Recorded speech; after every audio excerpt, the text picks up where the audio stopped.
In this, the 5th chapter of the text, we'll discuss how quality is measured within an EMS organization.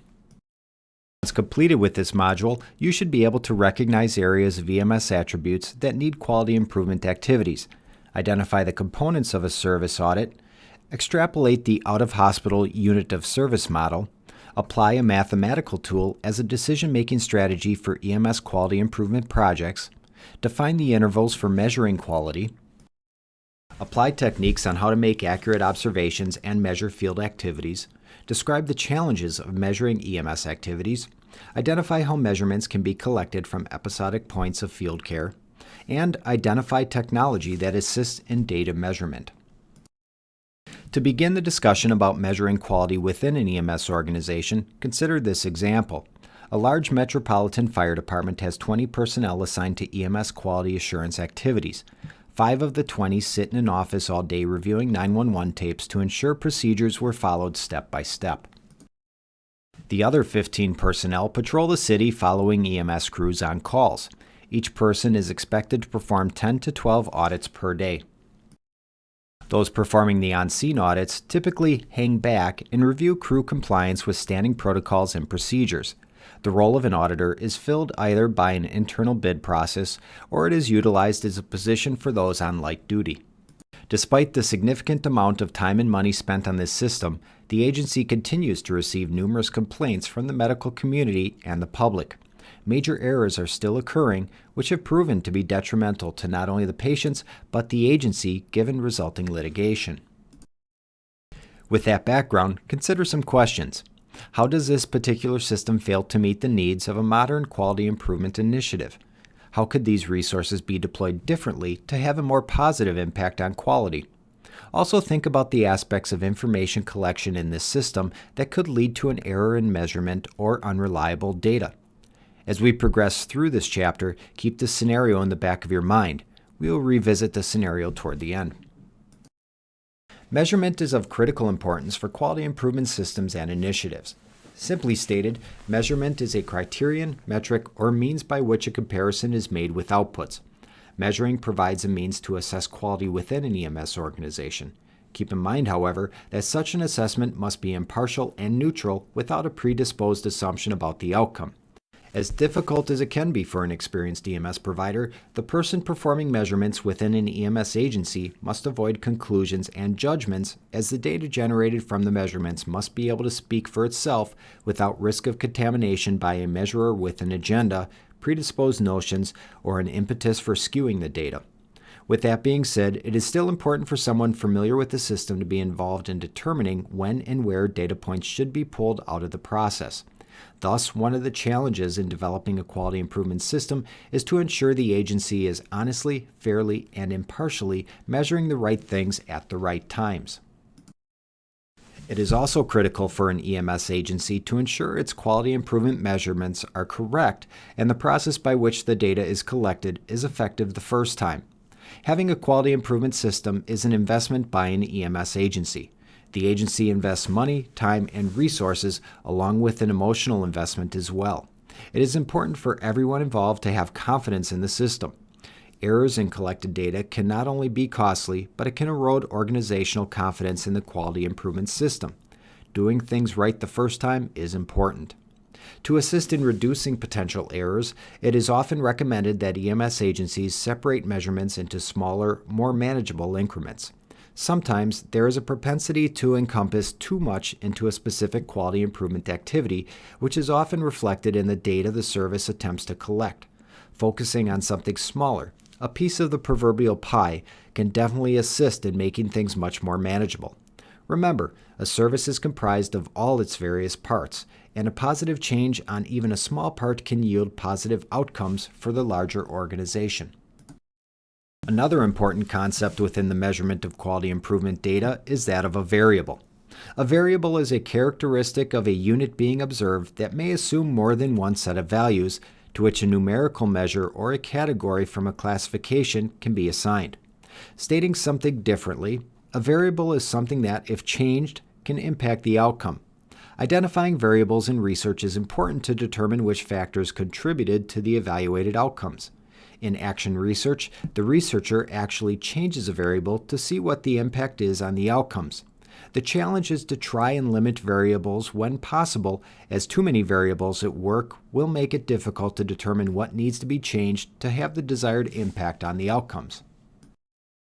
One way in which healthcare fields attempt to account for variables in their quality initiatives is through a process or tool known as risk adjustment, where outcomes are measured or reported with adjustments related to the difference in risk among various patients.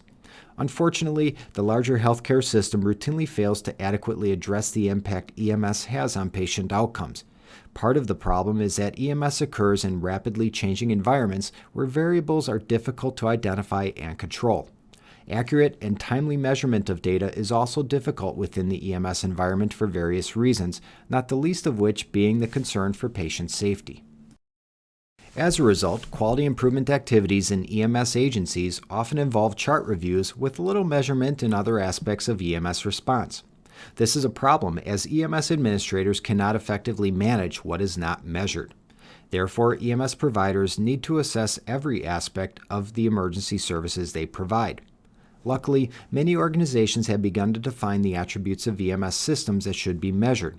Examples of such attributes, as defined by the National Highway Traffic Safety Administration, are provided within the textbook. One of the critical first steps in improving quality within an EMS organization is to conduct a service audit.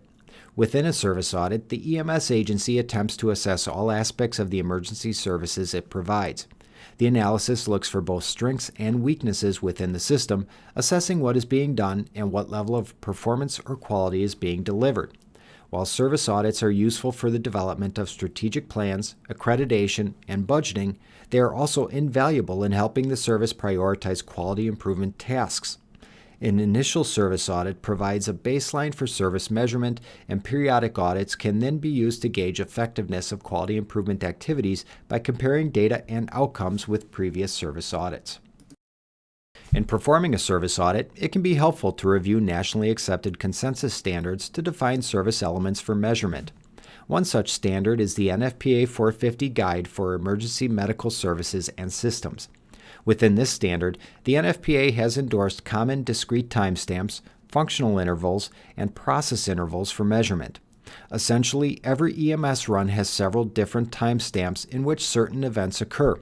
These timestamps are recorded to allow the quality improvement system to measure the intervals between those events.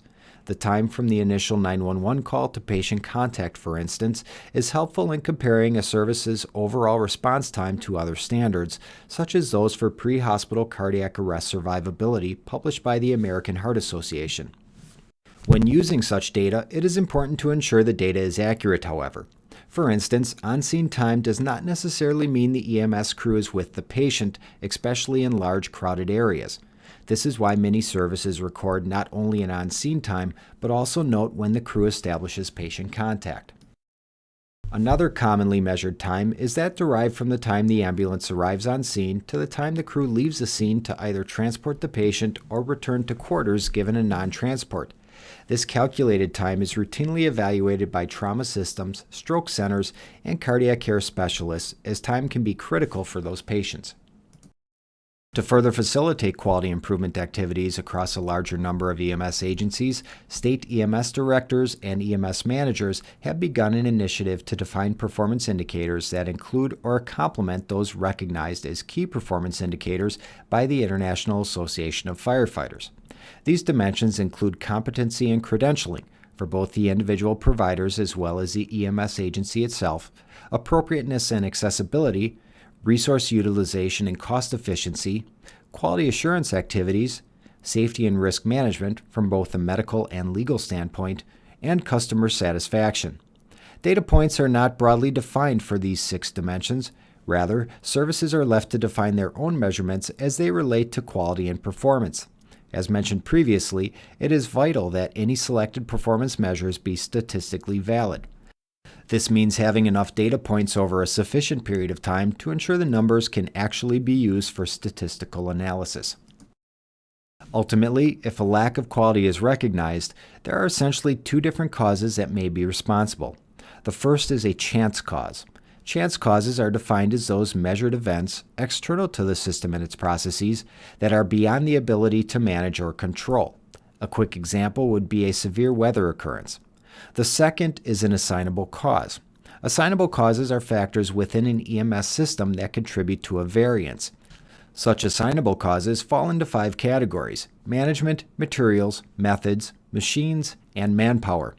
When developing measurements for collection and evaluation, be sure those measurements relate to assignable causes. The goal of making measurements within an EMS system is to generate a data set synonymous to a set of collected facts that can be used for evaluation. Within the realm of research, there are 2 kinds of data, quantitative and qualitative. Quantitative data can be quantified. It can be collected as an empirical number. Qualitative data, on the other hand, is more abstract in that it cannot be easily quantified. Such qualitative data includes narrative customer service feedback, for instance. For the purposes of this particular section, we'll focus solely on quantitative, numerical data. Within the realm of quantitative data are variable and attribute data. Attribute data is binary in nature. Think zeros and ones, on or off, and yes or no. Either something existed or happened, or it did not. Such data is typically useless for anything but cursory analysis. In order to really garner value from such information, attribute data must be converted to the second type of quantitative data, variable data. Variable data is quantitative and subject to change. Such data is more robust than a simple yes or no, which lends itself to detailed analysis.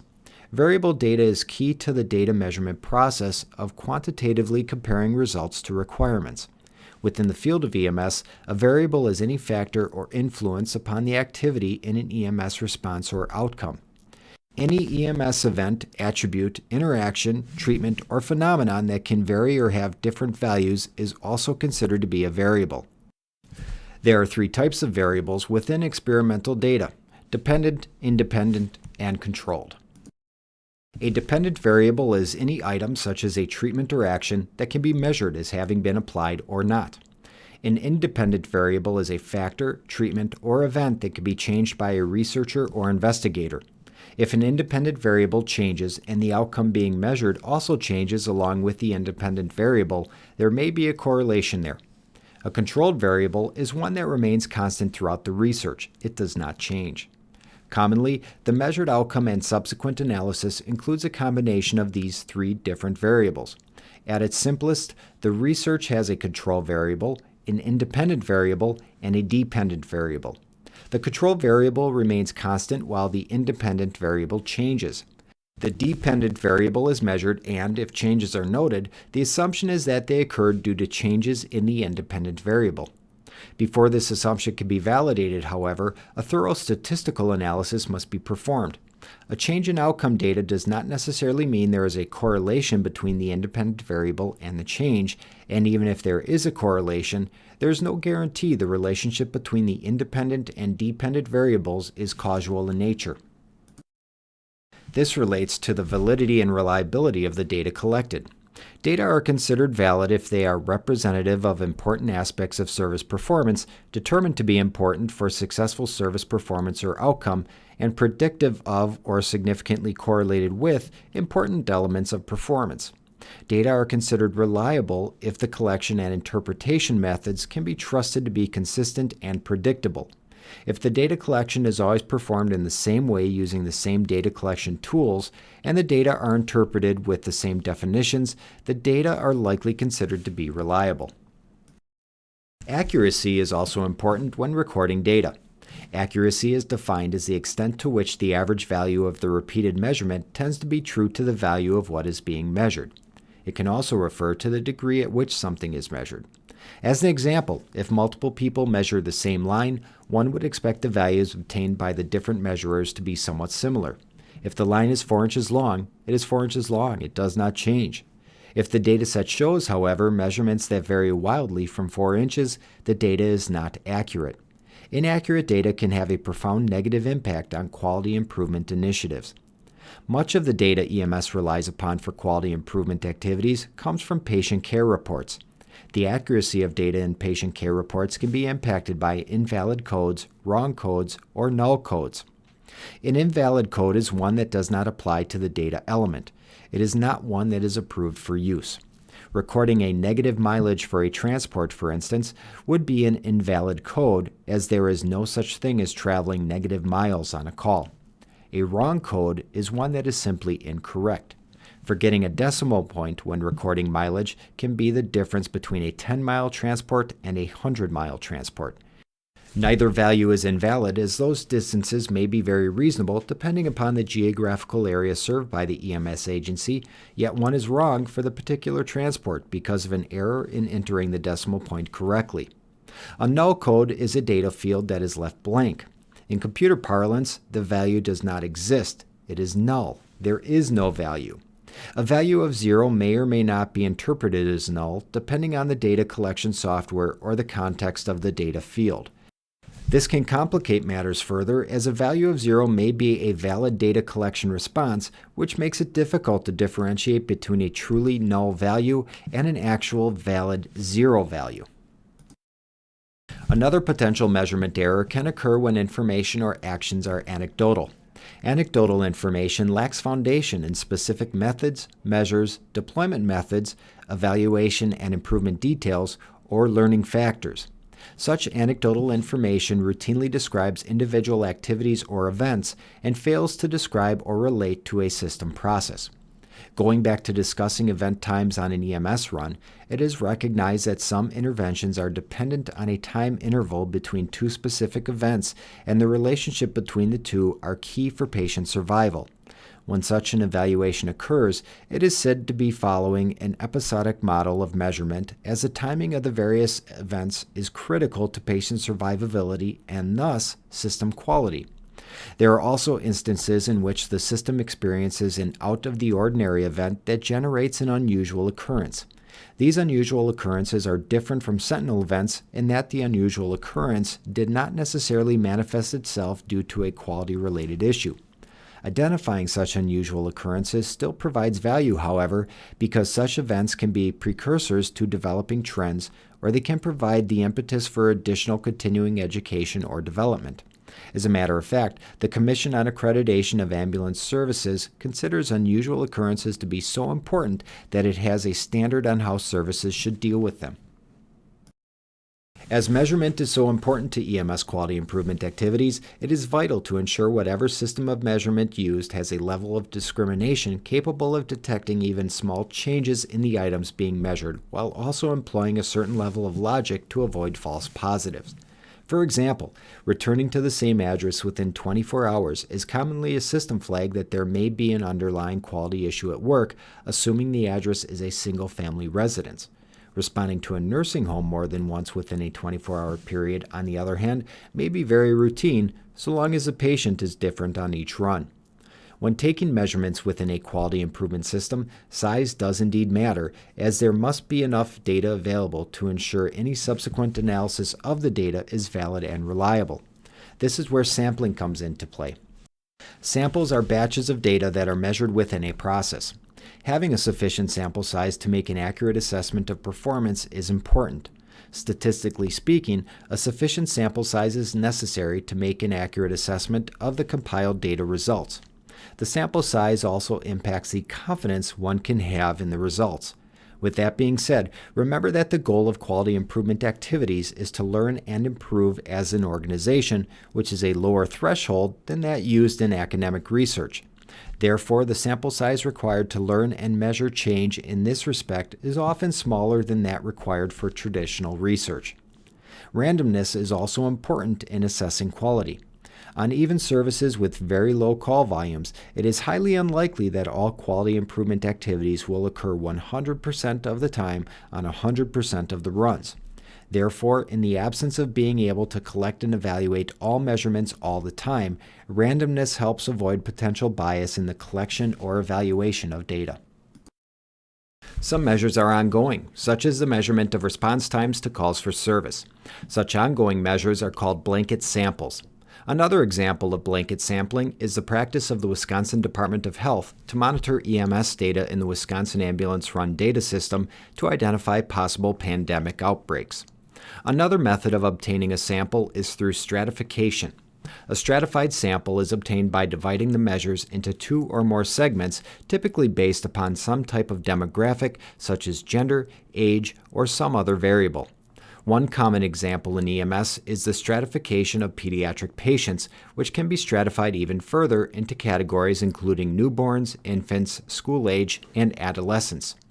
Cluster sampling, also referred to as multi-stage sampling, is prudent when measurement is dispersed over a large area, making it impractical or excessively difficult to evaluate the data. In such a case, the data can be grouped within specific geographic regions for more thorough analysis. As mentioned previously, it can be difficult to identify proper measures for quality improvement activities. One such difficulty involves the measurement of both visible and obscure data. As provided in the textbook, if looking at airway control statistics, it would be important to include not only the number of intubations performed, but also those cases where an abdominal thrust dislodged an obstruction. Both are directly related to airway control, yet one, the abdominal thrust, is more obscure and easily overlooked when data is compiled.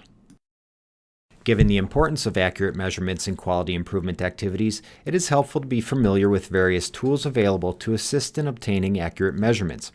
One very common tool for accurate measurement is a checklist. Checklists are used as tools to ensure that all important steps or actions in an operation have been taken. Checklists contain items important or relevant to an issue or situation. There are some devices available that now provide for differential measurements, whereby the device transforms actual movement into a known value. A device that monitors the rate and distance of CPR compressions, for instance, is such a device. Many ambulance manufacturers are also including technology within their ambulances that measures vehicle data and driver performance, all of which is valuable for not only accident investigations, but to take proactive steps to prevent ambulance-involved collisions in the first place. Patient care reports are routinely used in quality improvement activities, and validation functions within electronic systems can help reduce or alleviate data collection errors. Such systems also include standardized codes within various fields, typically through pull-down menus, to ensure consistency in the information collected, which aids in subsequent evaluation of the data.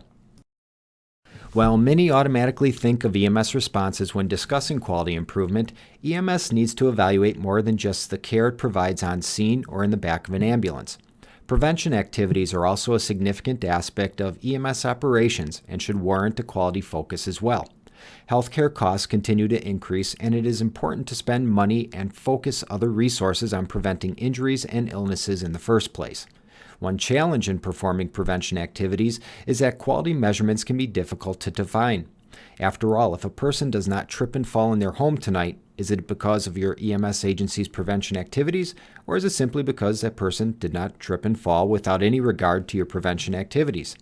Because data must be used to drive decisions in healthcare, which also includes prevention activities, it is necessary to measure prevention activities in terms of preventable events, injuries, and illnesses that actually do occur. If the rates of these occurrences goes down after prevention activities were started, there may be an argument to be made as to the effectiveness of the program. True, this requires a lot of data, both from before and after the prevention activities were initiated. There is also no guarantee that the relationship between the two is causal. For instance, maybe trips and falls decreased over a period of time because the elderly population decreased, or the winters have been uncharacteristically mild the past few years, meaning there is less ice around to cause slips and falls. Measurement and data of these prevention activities and outputs are important. The frequency of access to the EMS system and the appropriateness of the decision to make a call is another reflection of public education activities. Overutilization or even abuse of the EMS and 911 systems is important to measure, as such overutilization can place undue burdens on the system and the providers. Public access CPR and AEDs are another example of the need to measure prevention activities and tie those activities to outcomes. Service operations should also be measured for quality, as it directly impacts clinical care and has significant influence on the viability and sustainability of the EMS agency. The way in which public and internal complaints are handled, oversight of human resources processes, efficiency in processing paperwork, compliance with legal and regulatory requirements, and other aspects of maintaining a functional business are all ripe for quality improvement activities. Aside from proactive quality improvement activities, service operations should also have processes in place that generate reports when a negative event, a deviation from normal operations, or a sentinel event occurs. These stimulated reports will often trigger further investigation by management. Additionally, given the sophistication built into many electronic patient care reporting systems, automated processes now exist as part of spontaneous reporting systems to notify management of issues, patterns, or other data-driven thresholds that could necessitate additional investigation or research. Such systems also work hand in hand with confidential reporting systems that exist for identifying potential outbreaks of certain diseases. The important point to clarify regarding confidential reporting systems is that additional laws apply to protect patient privacy. There are also systems that exist to ensure sampling of processes that are not routinely inspected 100% of the time. These continuous sampling systems commonly track high-risk, low-frequency operations and involve the automatic taking of measurements at closely spaced time intervals over a long period of time. This results in a series of measurements that can provide information on the pattern with which the concentration varied throughout the measurement interval. A common example of a process subjected to continuous sampling would be difficult or failed intubation attempts. Another aspect of EMS service operations that must be routinely measured is the financial status of the organization. Common financial measures include cost per response, cost per unit hour utilization ratio, and total system cost per capita. The cost per response is simply the function of total expenses divided by the total number of responses within that same time period. It is common to track this figure on a month-to-month basis as well as annually. This calculated cost is routinely compared against other EMS agencies, and it is also used by administrators to compare the costs of different delivery models, such as government-based versus private-based services. The next financial measure of cost per unit hour is the total cost of providing coverage during a given accounting period divided by the total number of unit hours covered during that same period. This calculated cost can be used to compare an EMS agency with other similar systems. If unit hour cost becomes excessive and response times are not being met, then that may be a sign that vehicles should be moved or unit hours should be added. Given the inclusion of wages, overtime pay, administrative costs, maintenance costs, and other overhead factors, some of which may be controllable by the service, the cost per unit hour may be high if those factors are not controlled by the organization's leadership. As an example of calculating the cost per unit hour, consider a service that runs 5 units 24 hours per day. Within that single day, the service provides 120 unit hours of service. Over that same period of time, paramedic salaries, firefighter EMT salaries, and the vehicle operating costs total $10,320. The total cost of $10,320 within a 24-hour period divided by the 120 unit hours within that same period results in a cost per unit hour of $86. Measurement of productivity within EMS is commonly defined by a formula to determine unit hour utilization. Unit hour utilization is calculated by dividing the total number of calls responded to during an accounting period by the total number of unit hours of coverage provided during that same period of time. In the first example here, if a service responds to an average of 5.5 calls per day, the unit hour utilization rate is 0.22. The second example takes a little broader view by looking at a weekly unit hour utilization with 5 units staffed 24 hours a day, 7 days a week. Given 310 responses within a week, the unit hour utilization rate is 0.37. One thing to keep in mind about this calculation is that it does not take into account the time frame associated with a routine response and transport. Given the last example, the service has 840 total unit hours available for the week and responds on 310 calls in that period of time. The calculated rate essentially assumes each response takes an hour. If the service is provided in a rural area where the average transport time is an hour, the length of an individual call may approach 2 hours or more. Thus, those 840 hours of availability for 310 responses would not be as impressive. Therefore, some services prefer to calculate their rates based upon the number of hours a unit is out of service while responding to calls and providing transport to patients, as opposed to simply counting the number of responses. Such a calculation provides a more accurate picture of just how often an ambulance is available to respond. Another component of operational finances includes billing and reimbursement. Needless to say, EMS agencies should generate detailed reports related to the financial aspects of billing and reimbursement.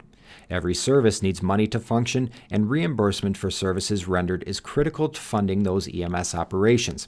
With that being said, there are numerous mechanisms by which EMS agencies may receive reimbursement for services rendered, such as Medicare, private insurance, and patients who self-pay. Those familiar with EMS billing know all too well that reimbursement for services rendered are rarely paid in full. Medicare pays a federally mandated rate for services, regardless of what the agency's actual costs may be. Private insurance companies often utilize negotiated rates to reduce their expenditures. Private payers may lack the resources to pay in full, if at all. There are many routine instances where billed services are not collected or they are paid at a reduced percentage. The overall percentage of financial collections for billed services is another quality measure that must be tracked and monitored routinely by EMS agencies. Returning to the scenario that began this module, it should now be clear that better questions could have been asked about problems the agency is having with its quality of service.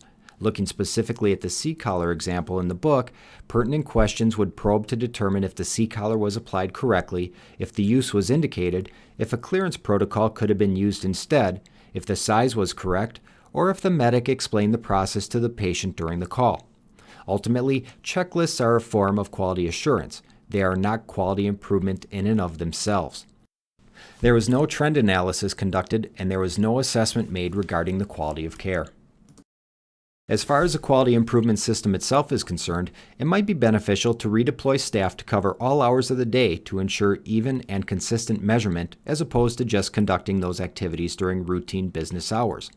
There also appears to be a lack of feedback necessary to link patient outcomes to the care provided in individual cases. There is no assurance of the correct diagnosis and proper treatment as a result. Maybe you can think of other suggestions to improve the system that the service has in place. In summary, measurement is vital for any effective quality improvement system, and correctly measuring EMS activities requires knowledge of measurement and sampling processes. Measurement in EMS must be a continuous process that includes clinical parameters, operational assessment, and the overall effectiveness of services provided. Keep in mind as well, though, that simply measuring elements of service delivery is not enough if those measurements are not accurate. Quality analysis is based on accurate measurement, which provides reliable and valid data.